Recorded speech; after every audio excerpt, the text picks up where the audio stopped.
اور جو شخص اپنے پروردگار کے سامنے کھڑے ہونے سے ڈرا اس کے لیے 2 باغ ہیں، تو تم اپنے پروردگار کی کون کون سی نعمت کو جھٹلاؤ گے؟ ان دونوں میں بہت سی شاخیں یعنی قسم قسم کے میووں کے درخت ہیں، تو تم اپنے پروردگار کی کون کون سی نعمت کو جھٹلاؤ گے؟ ان میں 2 چشمے بہ رہے ہیں، تو تم اپنے پروردگار کی کون کون سی نعمت کو جھٹلاؤ گے؟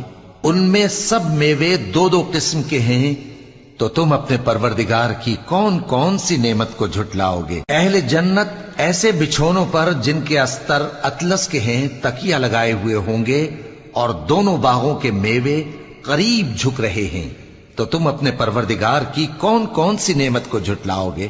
ان میں نیچی نگاہ والی عورتیں ہیں جن کو اہل جنت سے پہلے نہ کسی انسان نے ہاتھ لگایا اور نہ کسی جن نے، تو تم اپنے پروردگار کی کون کون